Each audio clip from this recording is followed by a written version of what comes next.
Dat is, we zitten wel midden in een periode waar we te maken hebben met informatieoperaties, informatieoorlog. Een informatieoperatie. Ja, zo heet dat tegenwoordig. Dat is een activiteit van strategisch belang. Dat is het manipuleren van feiten en gebeurtenissen, zodat je een preferente werkelijkheid bij je eigen bevolking, bij je tegenstander en bij het internationale publiek neerlegt. Daar zitten we middenin. Een preferente werkelijkheid. Ja, dus je manipuleert feiten en gebeurtenissen zodanig dat je een preferente werkelijkheid projecteert, televised reality. Daar zitten we middenin. Dus, en alle partijen doen dat. They say Donald Trump answers to no one. But what if that wasn't entirely true? One family, one quiet, ultra-rich American dynasty, allegedly helped shape his rise and influence his every move. But their control far exceeds dollar signs. They don't need headlines. They have universities, global policy chairs, energy portfolios, and entire political generations shaped by their ideas. The Rockefellers wrote the manual on turning extreme wealth into global reach, but even they never directly engineered a presidency. That role belonged to someone else, because the next family didn't just donate to politics. They allegedly installed a president.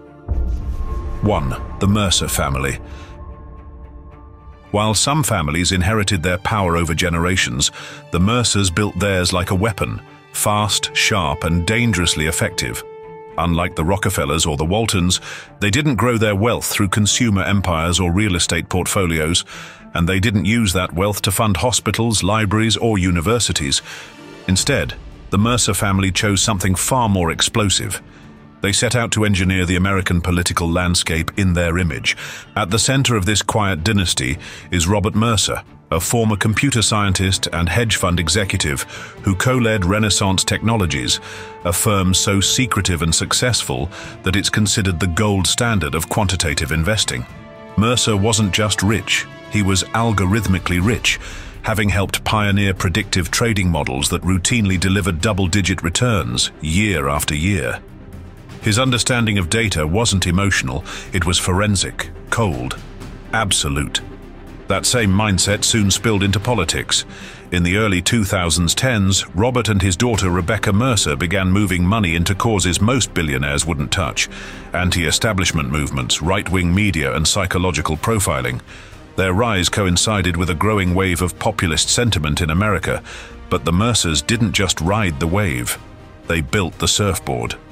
They became early financiers of Breitbart News, the once fringe media outlet that would grow into a digital megaphone for the far right, thanks largely to the family's funding. Under their influence, Breitbart evolved from a niche conservative platform into a full-scale culture war engine, one that could amplify scandals, discredit political opponents, and control narratives faster than any traditional outlet. But the Mercers weren't just interested in headlines, they were interested in behavioral control. That's where Cambridge Analytica came in.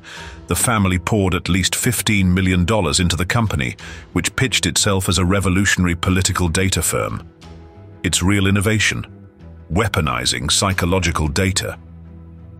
Through a loophole in Facebook's API, Cambridge Analytica harvested detailed profiles of up to 87 million users, building psychological maps that could predict, influence, and exploit voter behavior with eerie precision. The result wasn't traditional campaigning, it was digital manipulation at scale. Voters weren't just shown ads, they were triggered, agitated, radicalized, often without knowing who was behind the message or why they were seeing it. This wasn't politics as usual, this was psychological warfare dressed up as social media strategy. And at the center of it all were the Mercers. When Donald Trump's 2016 campaign began floundering, it was Rebecca Mercer who stepped in, not just as a donor, but as a power broker. She allegedly pushed for the removal of Paul Manafort and the hiring of Steve Bannon as chief strategist and Kellyanne Conway as campaign manager. Both were longtime Mercer allies. Within weeks, the campaign's tone shifted, from scattered to surgical, from reactive to ruthless. It worked. Trump won, stunning political analysts, media elites, and even his own party. But the data trail pointed not just to strategy, but to a network of coordinated digital influence, targeting key swing voters in Wisconsin, Pennsylvania, and Michigan, using emotional cues crafted from behavioral models Cambridge Analytica built with Mercer funding. Even after Trump took office, the family's influence continued behind closed doors. Rebecca Mercer joined Trump's transition team, shaping cabinet picks and staffing decisions. At one point, she held access to multiple members of the administration and was reportedly in constant contact with top aides. Yet her name rarely appeared in headlines. That was no accident. The Mercers thrive on the concept of invisible architecture, influence without exposure, control without accountability. While other donors host public fundraisers, Rebecca works through private salons, encrypted chats, and personal meetings with power brokers. She has backed voter ID laws, supported gerrymandering efforts, and helped fund the Federalist Society, which has been instrumental in shaping the federal judiciary. In 2020, as social media platforms began cracking down on political misinformation, the Mercers helped launch Parler, a right-wing alternative to Twitter that promoted free speech, while becoming a haven for conspiracy theories, election denialism, and extremist rhetoric. Rebecca Mercer was not just a financial backer, she was a co-founder, deeply involved in its strategic direction. Their financial ecosystem stretches further still. The Mercers have funneled money through dozens of dark money groups, shell nonprofits, and tax-exempt political action committees. Many are designed to look grassroots, but are actually astroturfed networks that coordinate messaging across media, law, and lobbying.